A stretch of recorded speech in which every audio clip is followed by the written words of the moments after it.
Hey everyone, Richard from Digital Foundry here with a look at how Just Cause 3 runs on our budget PC, which features a Core i3 4130 processor paired with 8GB of 1600MHz RAM and Nvidia's trusty GTX 750 Ti.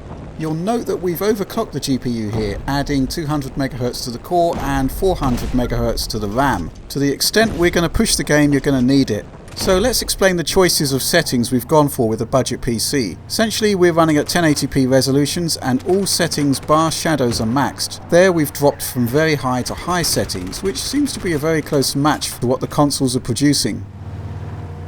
Otherwise, the only compromises we've made involve choosing 8x anisotropic filtering along with SMAA anti-aliasing. These two components appear to be a distinct cut above the console versions, but higher grade versions are available on PC. SMAA T2X adds a temporal component, but it can produce noticeable ghosting at 30fps. The Xbox One and PlayStation 4 versions of Just Cause 3 use a 30fps cap in combination with adaptive VSync, and we've mirrored that as best as we can using Nvidia's GPU control panel option, half-rate adaptive VSync. This locks 30fps where it can, then unlocks VSync if frame rates drop beneath a performance target, and that produces screen tear. Now we need to explain the tearing indicators here. Essentially the frame rate grid is split into three. Tearing seen at the top belongs to the PlayStation 4 version, the middle to Xbox One, while at the bottom you're seeing tearing from the GTX 750 Ti. You may like to experiment with unlocked frame rates or using Nvidia Inspector to lock at 30fps with triple buffering, but in our tests this produced very choppy performance. Half-rate adaptive was the way to go to give the most consistent experience. So overall what's clear is that our PC offers superior resolution and performance to the 900p Xbox One version, and the overall experience is very close to the PlayStation 4 version.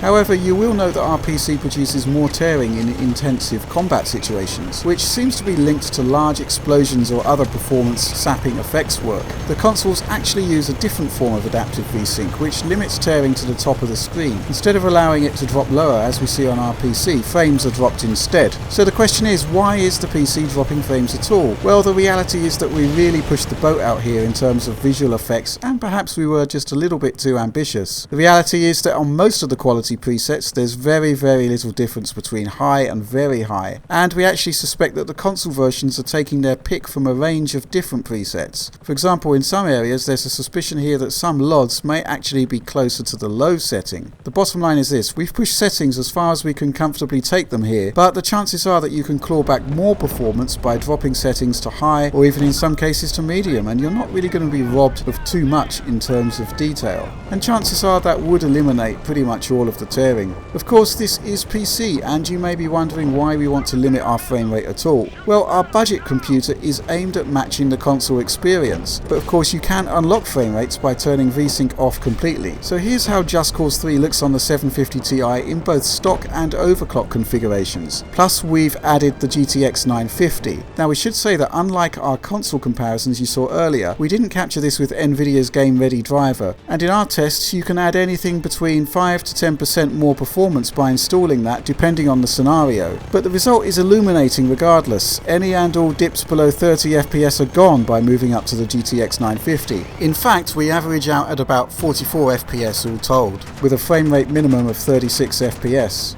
Now that's not bad at all, bearing in mind how we've pushed the settings on budget hardware, and also factoring in that we're using a Core i3 processor, as opposed to the i5 usually favoured by gamers. But anyway, the bottom line is this: we suspect that it won't be too difficult to fully max out Just Cause 3 at 1080p on an enthusiast grade GPU, while more value orientated components should still be able to put on a good show. But that's all we have for now. Do give us a like if you found the video useful, and subscribe to Digital Foundry for more of the same. Thanks for watching. Some minor reports of anti-government action, but we have troops en route.